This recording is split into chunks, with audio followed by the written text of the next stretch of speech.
અને હવે વાત કરીએ એક એવા વ્યક્તિત્વની કે જેણે શિખરો સર કર્યા, પોતાની આકરી મહેનતથી દેશની શક્તિશાળી બનાવ્યો, વિશ્વની મહાસત્તાઓની પણ ઝુકાવી અને દેશવાસીઓનો ભરપૂર પ્રેમ જીત્યો।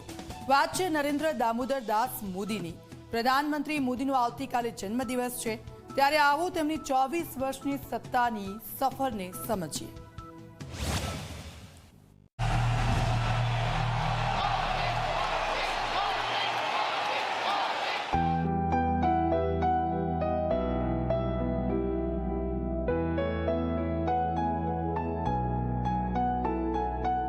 એક એવા નેતા જેમણે ન માત્ર ભારતનું નસીબ બદલ્યું, પરંતુ વૈશ્વિક મંચ પર ભારતની એક અલગ ઓળખ ઊભી કરી।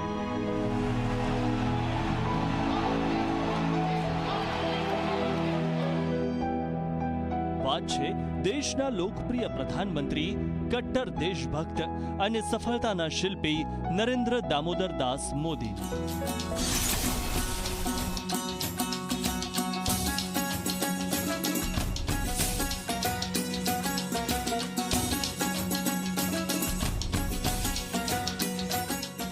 2001માં ગુજરાતના મુખ્યમંત્રી તરીકે શપથ લઈને નરેન્દ્ર મોદીએ એક નવા યુગની શરૂઆત કરી। 2001 થી 2014 સુધી ગુજરાતના વિકાસનું મોડલ એટલું મજબૂત બનાવ્યું કે તેની ગુંજ વિશ્વભરમાં પહોંચી।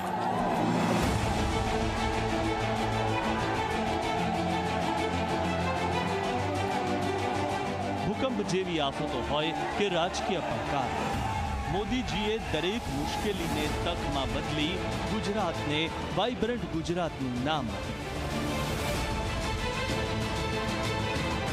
2014માં નરેન્દ્ર મોદીએ દેશના પ્રધાનમંત્રી તરીકે ગાદી સંભાળી। मैं नरेंद्र दामोदर दास मोदी मां चिंतपूर्णी ते गुरु नानक देव जी ते वंशज आदि इस धरती नु मेरा प्रणाम।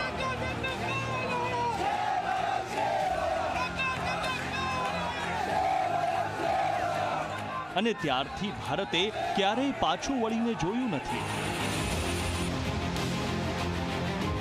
18 કલાકની તનતોડ મહેનત, દેશ સેવાનો જુસ્સો અને દેશવાસીઓની ભલાઈનું લક્ષ્ય, આ બધાએ ભારતને વિશ્વની ચોથી સૌથી મોટી અર્થવ્યવસ્થા બનાવી।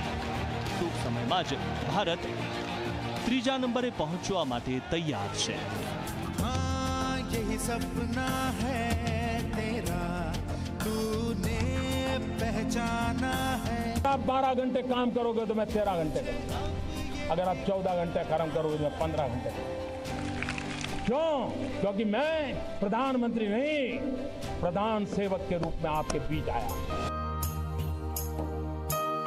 આજે વિશ્વનો સૌથી શક્તિશાળી દેશ અમેરિકા પણ ભારતની શક્તિને માને છે।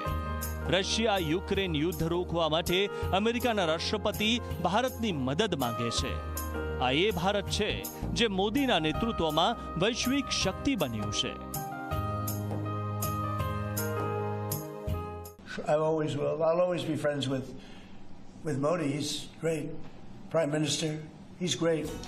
દેશના ગરીબો માટે આયુષ્માન ભારત, ઉજ્જવલા યોજના, સ્વચ્છ ભારત જેવી યોજનાઓએ કરોડો લોકોનું જીવન બદલી નાખ્યું। સંરક્ષણ ક્ષેત્રે પાકિસ્તાનને દિવસે તારા બતાવ્યા તો દેશના દરેક વર્ગનું દિલ જીત્યું।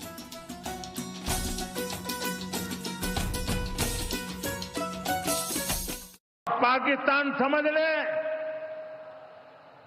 3 बार घर में घुस करके मारा है तुम्हें। જનતાએ 2014, 2019 અને 2024માં પ્રચંડ બહુમતીથી મોદીજી પર ભરોસો બતાવ્યો। વિપક્ષ ભલે ગમે તે દાવા કરે, પણ સત્ય એ છે કે મોદીજીની કામગીરીએ દેશને નવી ઊંચાઈઓ આપી છે। 2029ની ચૂંટણીમાં પણ જનતા તેમના કામોને કારણે ફરી એકવાર વિજય અપાવશે, એમાં કોઈ શંકા નથી।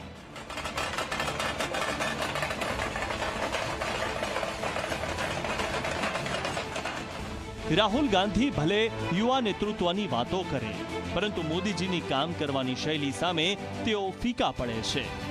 જ્યાં સુધી દેશમાં મોદી યુગ છે, ત્યાં સુધી રાહુલ ગાંધીનું પ્રધાનમંત્રી બનવાનું અને વિપક્ષનું સરકાર બનાવવાનું સપનું જ રહેશે.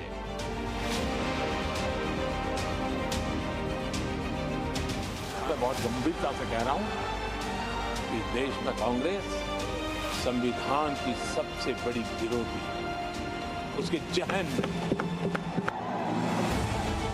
એક સામાન્ય ચા વેચનારથી લઈને વૈશ્વિક નેતા સુધીની તેમની સફર દરેક યુવાન માટે પ્રેરણાદાયી છે.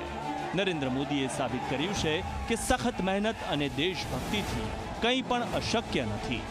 Bureau report, Zee media.